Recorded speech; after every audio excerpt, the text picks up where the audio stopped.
And just like that, I watched the Sex and the City reboot. I'm going to keep doing that. All puns intended. Anyway, so Sex and the City is back. I watched the first 2 episodes.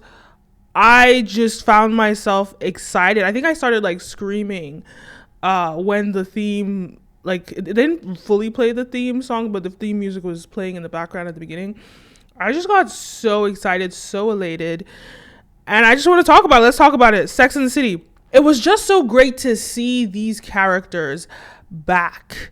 You know, it's like they didn't age a day. I mean, we know that they've aged, but at the end of the day, we've fallen in love with them as individuals.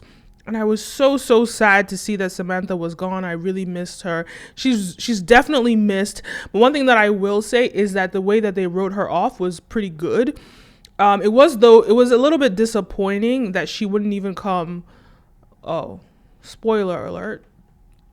Oh yeah. So from here on out, spoiler alert. So I'm going to give you some time to leave because there's a spoiler coming. There's a spoiler alert. 3, 2, 1. Yeah, she didn't even come to Big's funeral. Like, who? Like, what? What kind of friend is that? That just doesn't seem realistic to me, that she wouldn't come for Big's funeral. At least like call Carrie or something. Like, you know, the part where they were on the phone texting, where she texted her thank you, and you could see all the ignored messages. She could have at least called her so that it's realistic. But the fact that Samantha, just looking at how close they were as friends, yes, it is realistic for people to lose friendships over like years. That happens. That's normal. And I like the way that they showed that in the story. That was normal. That part was normal. But when your best friend's husband dies, and not just any husband, but Big, the husband, the love of her life, the person that put her through all the terrible things in the world, when he dies and you don't call her, yeah, I just don't buy it. I don't buy it. But either way, let's just talk about the character development, and what has happened. Let's just talk about the character development and what has happened since we last watched the show, or since we last watched the movies. So we know she married Big. He left her on the aisle, and I think it was really funny that, like, in the beginning, he was like, it was just all too romanticized. It was all too perfect. Her life with Big was too perfect. Oh, honey, I'm home. I remember when you kept your sweaters in the stove. And I just find it really hard to believe that that is what had happened for the past 10 years. That she was in this beautiful marriage with Mr. Big, the guy that caused her all the pain throughout the whole 5-6 seasons of Sex and the City. But yeah, I just don't buy it that they had this perfect life. I loved her closet. I loved her outfits. The fashion in the show was so beautifully done, as expected, and it inspired me to dress up a little bit today, because I'm going to be talking about it, or because I'm talking about it, so it inspired me to dress up a little bit. Fashion in the show, fantastic. Just her walk-in closet, people just don't even understand. In New York City, to have the apartment that she has in the show, is just like, you have to have money. And then they have a house in the Hamptons. They got money. They is rich. So it's going to be interesting now that Big is dead to see how she keeps up with this lifestyle, because she did say in the trailer, when they showed us a little preview of what's going to happen in the show, she did say she's going to sell the apartment, and it looks like she's going to sell the apartment. I'm selling our apartment. But it's quite a lifestyle to live up to, especially if Big has passed away. So that's an interesting thing to think about. But either way, let's just talk about the character development. So the first things first, Mr. Big, their romanticized relationship, I don't know. Yes, part of it is believable. He's this like charming guy that he's always been, and they really highlight that part of him, and you kind of just have a feeling that something bad is going to happen here, because this is too perfect. This is not what Carrie's life is about. It's about chaos. It's about being a single woman. It's about struggling just to get through life. That's what Carrie's life is about. So this perfect life that she has, it's a stretch. So of course he dies at the end of the episode. Of course he dies. That is what Carrie's life is about. So that's a little bit of a cliche. I don't know if I'll call it a cliche, but I'm just calling it a cliche. I'm just calling it a cliche for this theme that I'm doing here. The little cliches, or the things that, like, of course Big was gonna die, because we have to see Carrie struggle. The story would be boring if it's about Carrie and Big living in their expensive Manhattan apartment and their expensive Hamptons home, and they're just living this expensive lifestyle. Boring. We have to see her suffer. And of course, Big would go and die on her. Of course, he left her on the aisle. He mistreated her all throughout their relationship. And of course, he goes and dies on her. Sorry, I hope that doesn't sound insensitive, but it's just what is expected of his character, to just leave her hanging and figuring things out on her own. So it's pretty poetic that he died. Aside from that, Carrie, obviously, she was a journalist, she was a famous columnist, and obviously in the 2021 era, she's gonna become a podcaster. So that was just perfect casting, or perfect writing for her character. And I love the way that they 2021'd the story, or everything just made sense. Of course, Carrie, the famous the famous writer, columnist was gonna become a podcaster. Obviously, in this era, in this climate, that's what's gonna happen. And of course, the podcast, I thought it was so interesting, the dynamics of that podcast, because it's about,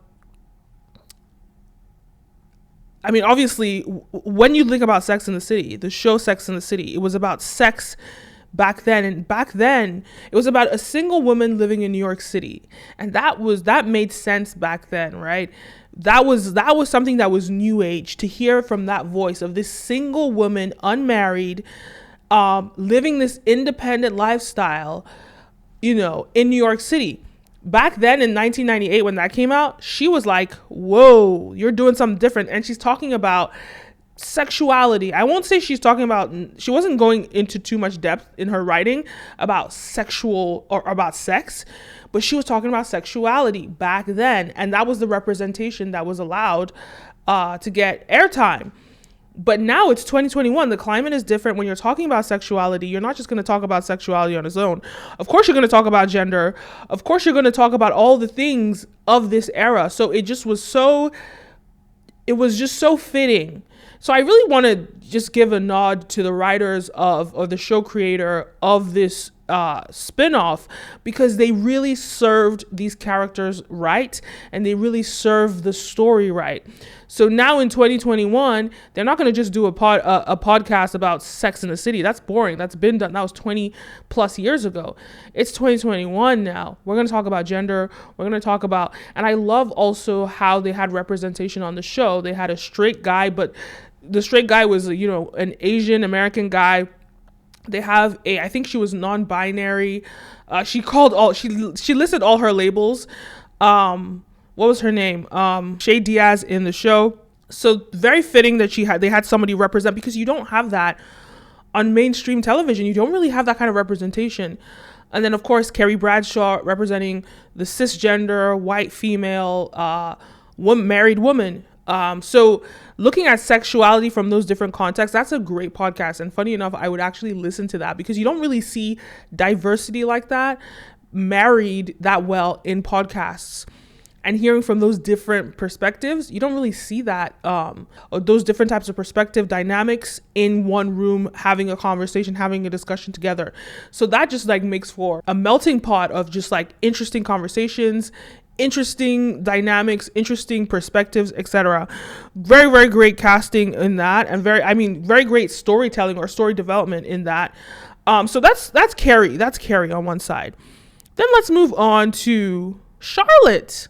Of course, Charlotte was dramatic and crying at the funeral home, and Carrie was there calming her down, she was the one that lost her husband.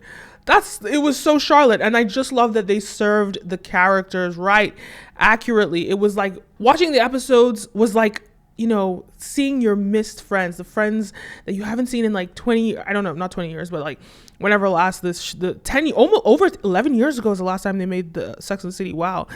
So we haven't seen them in like 11 years.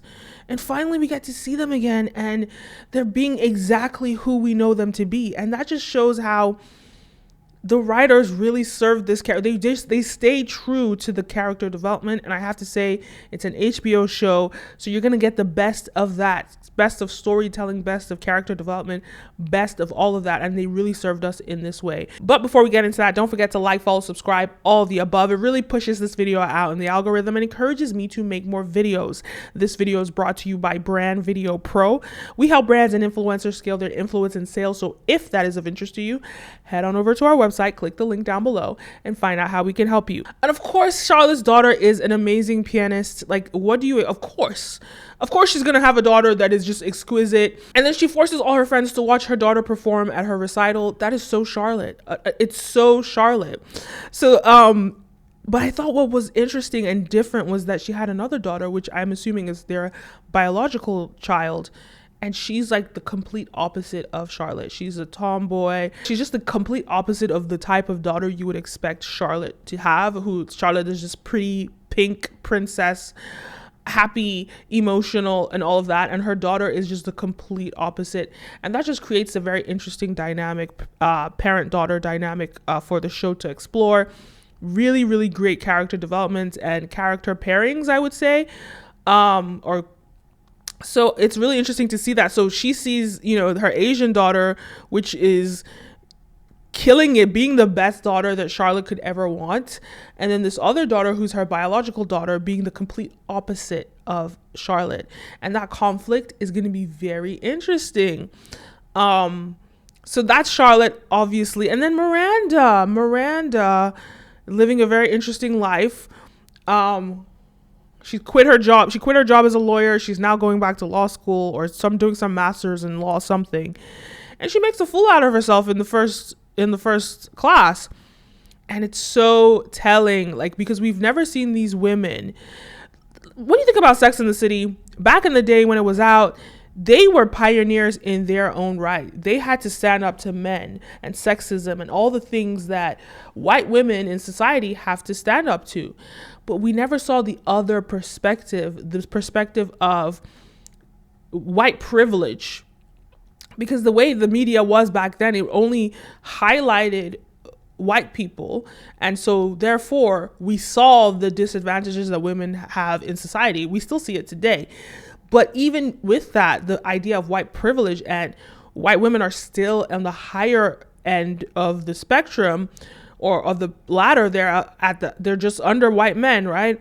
So they still have a vast amount of privilege. So it was interesting to watch her come into that classroom, make a fool out of herself, and sort of like try to change her dialogue to fit into the climate that we are in right now, and what is acceptable to say, what's not acceptable to say to a Black person, or in general in public. So that was a very interesting dynamic. And it looks like she's becoming friends with her professor, which is also interesting.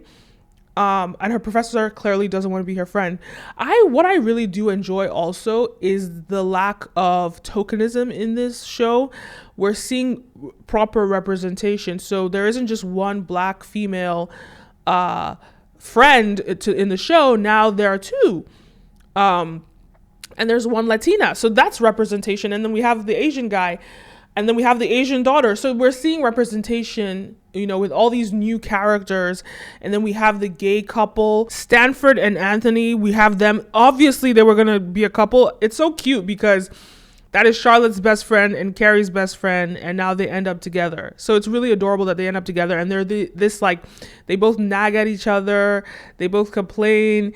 And they're just this typical sort of like semi-toxic couple that deep down they really love each other, but they just can't seem to get along. So it's very interesting to see that come together. The show looks so good. There's so many components to it. I can't wait to watch more. And of course, we're going to see Carrie on this journey of losing her husband. Now she's a single lady in New York City again. And she's going to have to navigate that landscape. That is what Sex and the City is about.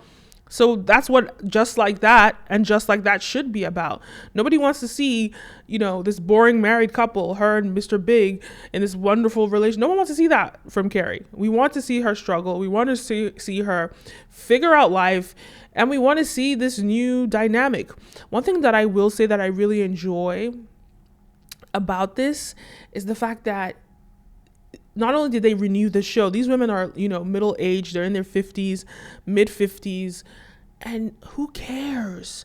That is the representation in of itself, because back in the day, a woman over 50 was seen as, or was unseen to society, to men, to the public. They had no representation. They had no voice in the media. They're sort of like, nobody cares about you as a woman as you get older. But I love that we get to see them shine in that age, and get older. We get to watch them get older, because really for me, I started watching Sex and the City as I was young. But I didn't start it until probably about 2004. I think a year or two before it ended. So I was super young. And for me, I watched them and it just kind of taught me what my 20s and 30s would look like, right? Or could look like. And now I get to watch them live out their 50s, and they're romanticizing that era. And to me, it's just going to be exciting to see what my 50s look like. And I think that's what we need for, women in society. We need that kind of representation to encourage us towards the next chapter of our lives, because these shows, they only love to highlight men in that age range. Men in that age range are seen as, are just seen as the kings. They're seen as, in fact, that's probably a man's prime, when he's in his 60s and above, and they're really glorified in the media. But we don't see women in that age range being glorified or being romanticized, their lifestyles being romanticized. And so now we get to watch that, and now we have something to aspire to. So for me, Sex and the City has always been something that I looked at them, I looked at their lifestyle, living in New York City, just being an independent woman, finding her way in life. And that inspired me as a youngster. And the funny thing is, they're like my parents' age, and I'm still inspired by them, watching them years ahead. So by the time I get to that age, I have people to look up to and know that your life doesn't end as a woman just because you're in your 30s or 40s or whatever. Your life doesn't end. And that's just what I think, that's really that's the importance of representation. And funny enough, I had this conversation with a friend of mine who was like this white cisgender man, and he just didn't understand why representation is important. And that is it, because we all need superheroes. That is why representation is important in media, because we all need people to look up to that are like us, and people to, to aspire to be like.